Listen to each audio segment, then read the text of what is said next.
So, Bathsheba, Sara, congratulations on winning the PraxisAuril Team of the Year award in 2020. How does it feel? It feels very humbling and great in the sense that, when the idea of working with Cambridge on knowledge exchange partnerships, Yep. we thought, Cambridge, wow, what a big institution, coming from United Kingdom, and probably what is it that they can learn from us or, work with from us as a small institution in Botswana. But Oh, well. amazingly, we came together, we listened to each other, we discussed ideas, and at the end of the day, we really promoted the philosophy of knowledge Okay, so exchange. let's just hold on there in case you give away the entire story in the first 2 minutes. Yes. I mean, how did you meet? I mean, how did it all start happening? Was it personal links between you, or were you sort of given this project by your institutions? So No. the Yeah, program Sarah started with how these things usually start, which is people meeting people. And so it was a visit at Cambridge Global Challenges, which is the unit at the University of Cambridge that advances work responding to challenges in the Global South. So our team visited Bathsheba and colleagues at B3. And from that first conversation and interaction, a variety of ideas came up. This is one of them, and a very productive one. Bathsheba described how she feels about this in a very humble way, because the program was about the reality of Southern African development community. And for that reason, Cambridge had everything to learn from the experience. So the learning and the listening was really two-way. Okay.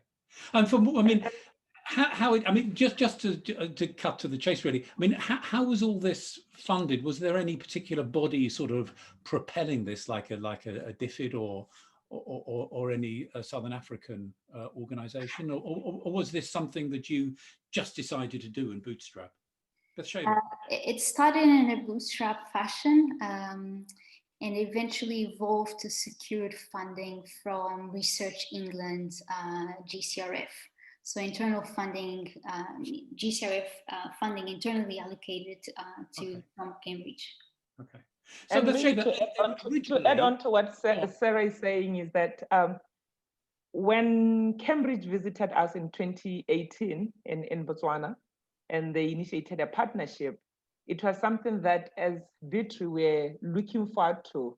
We're still thinking about how can we approach an institution of the magnitude like Cambridge to work together, because we have seen how they do things, particularly from, commercialization and so forth. So we're still deliberating on that. So when they knocked on our door, it was a blessing in disguise. We're like, yes. But it was a blessing, probably. But we yeah. don't want to get too overawed just because it's Cambridge. They've just been around for a long time. That's all. So they learned how to do a bit. They learned how to do a bit of. And I should speak of the blessing on our side because. Okay, I'm getting this. I'm getting this.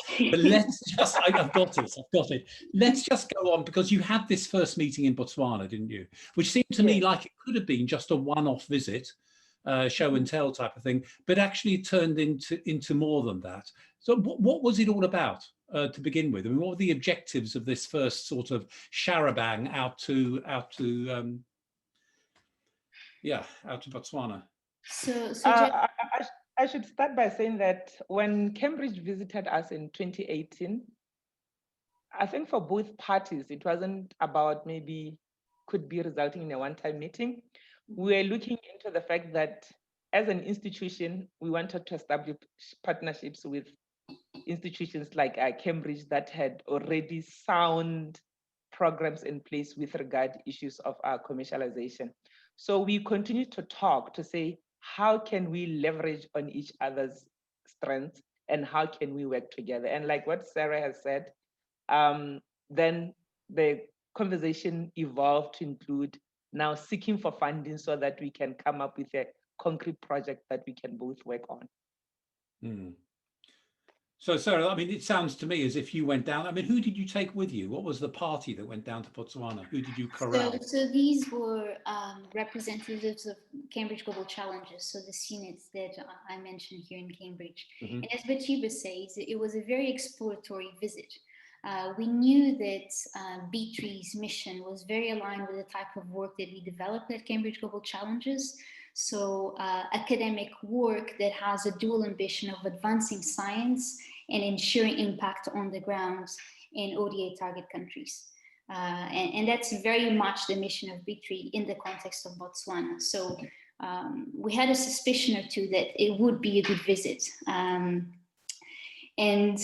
one of the themes that really emerged from the conversations with Bathsheba and colleagues at B3 in that first visit related to the value of a fluid interaction between universities and industry, precisely for the implementation of what universities and research institutions can produce.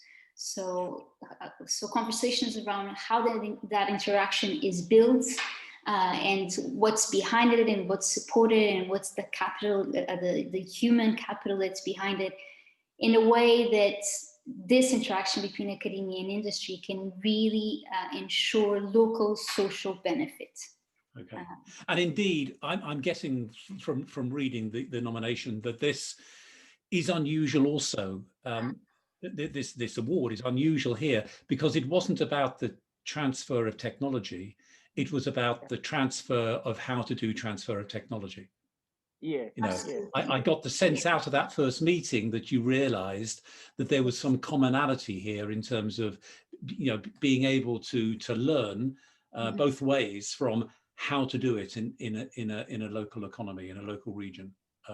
Absolutely, absolutely. And to add on, it was more on how do we build the innovation ecosystem from a local perspective, you know, coming up with our own local solutions, you know. So it was more around that. Yeah. And then, of course, that led on to another visit from this time from your colleagues in Botswana, and maybe others as well, to Cambridge.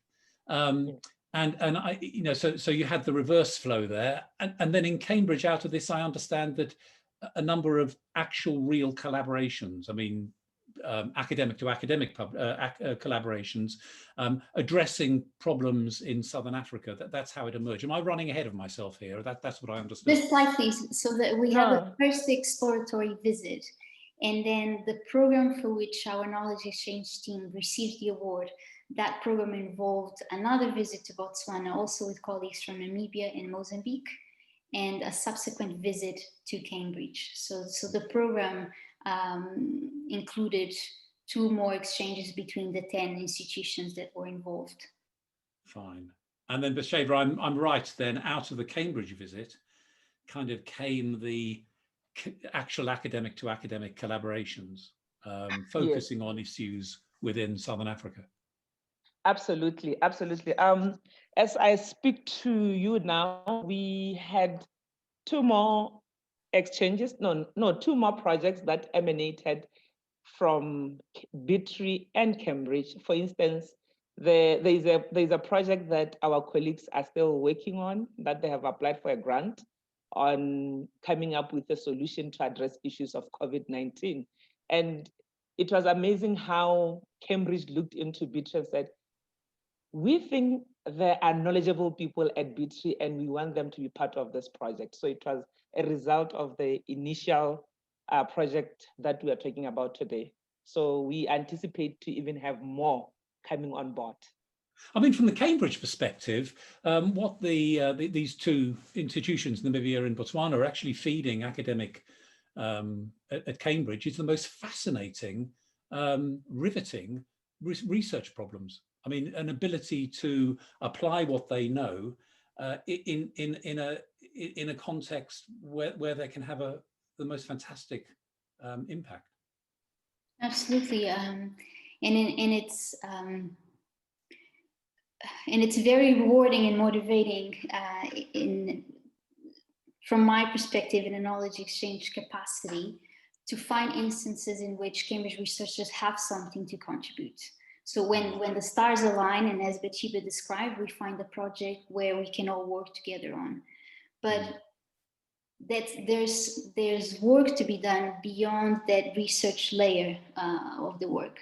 And what this program really advanced for us, for all the institutions that were involved, was a better ability to talk about implementation that have received. So the very funder that supported our own program.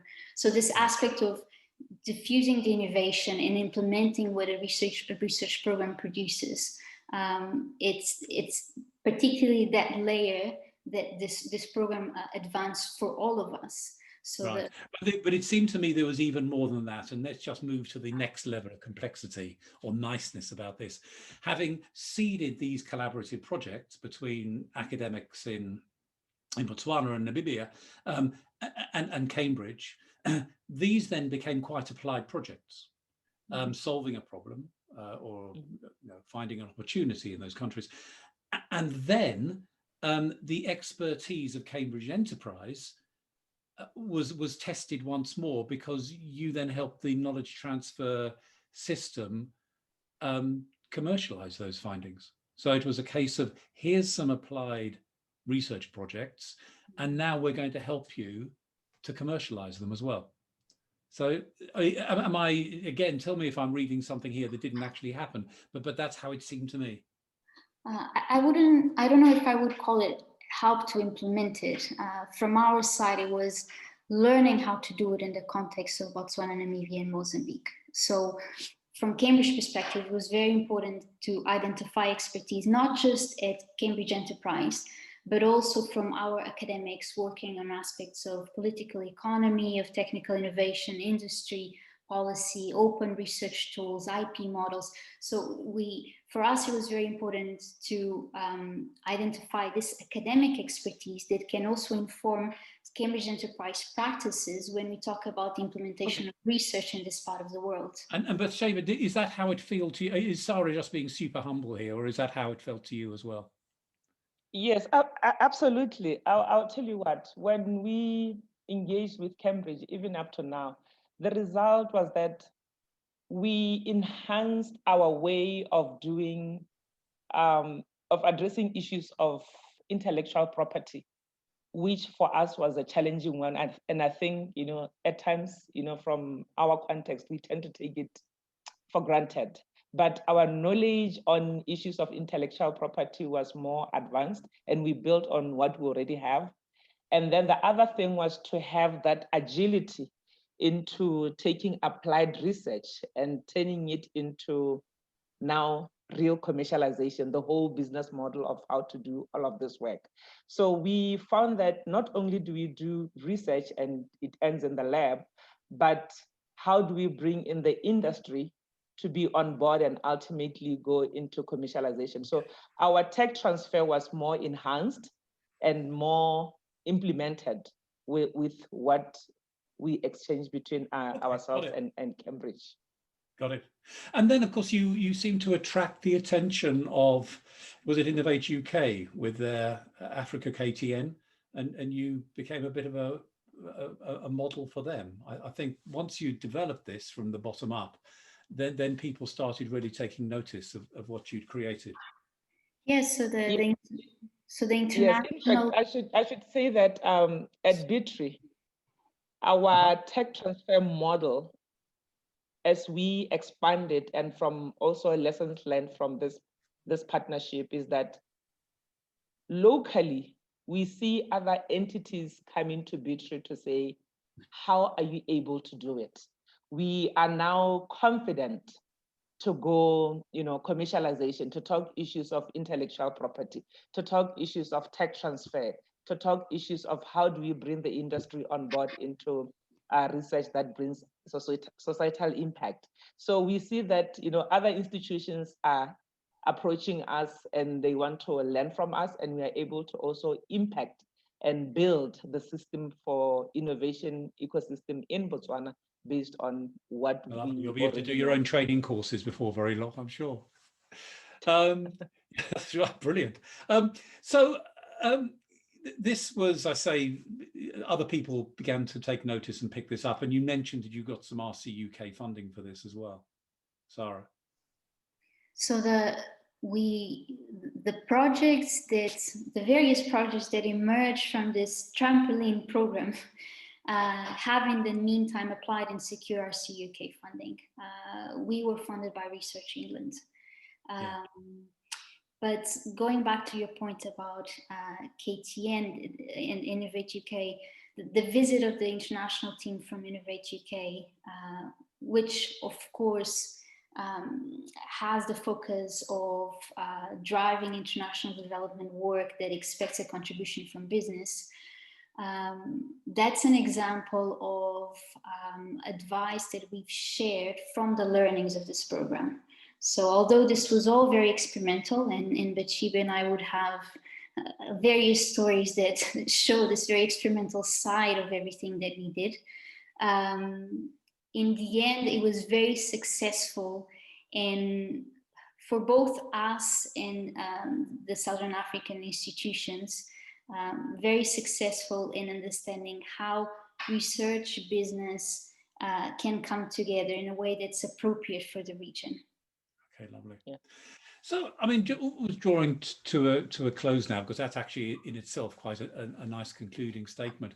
But why do you think this has worked so well? I mean, I've been involved in many academic to academic institution type collaborations, and most of them depend on a few personalities, and they tend not to last more than a few years. What's different about this one? What's making it lasting? I mean, what's the why do you think it seems to have done so well? In my opinion, and the experience that we had with Cambridge and the rest of other institutions in the SADC region, is that, you know, when we began this partnership, Cambridge did not see us from a point of a partner who was desperate and was not knowing anything. They valued the fact that we needed to come up with our own, we knew our challenges better, and we could come up with our own local solutions. And they, like we keep on saying, they listened. They were not imposing. So it was a more of an equal partnership where each voice counted for and was respected for. So we could negotiate and exchange knowledge in an equal standing partnership. So that was the thing that I think even today it makes us to continue with this partnership, because we respect each other's point of view, and we respect the fact that Cambridge is not coming in as a big institution that says, you know what, we have a solution for you. And that's what's come across from the very second that you both opened your mouth, so sort of the humility, we're here to learn. Yeah, that comes from a certain confidence, actually, that you have, and the humility. Sara? From my quick answer is that it was successful because Bathsheba is a force of nature. The more serious answer is that in addition to everything that Bathsheba said, those are principles that are at the very backbone of everything we do at Cambridge Global Challenges. In addition to that, I think the program was able to combine expertise from practitioners, so knowledge exchange professionals, Cambridge Enterprise leading the commercialization here in Cambridge, Bathsheba's office at B3. So a combination of expertise coming from practitioners with expertise coming from academics whose research is precisely about aspects of successful models for interaction between academia and industry. So there was openness between the different institutions, but also openness between practitioners and researchers. And this resulted in a very rich combination of both content and opportunities that keep coming up. Okay. So, I mean, just to conclude, the two of you, I imagine, have found this immensely, I'm going to say entertaining, huge fun. I mean, you've got smiles written all over both your faces. I mean, I sense you're both loving this. Yes. Yes, we are. I mean, great things have been. Yes. best out of Yeah, this we partnership. we get it. You know, And that's what, that's what the best knowledge. Yes. Yeah, that's what the best knowledge transfer is. It's just people having fun and knowing they're going to make great impact at the same time. So look, again, thanks both of you for spending some time talking about it. It's been an absolute pleasure, and congratulations again on winning this wonderful award. And I hope you can absolutely make the most of it inside your own institutions to continue to get the support and the resources you need to make it even better. Thank you very much, Jeff, for your time and for the invitation for the interview. Oh, my pleasure. Thank you very much. It has been a pleasure, and the award has meant a lot for us. Great stuff. Thank you. Okay.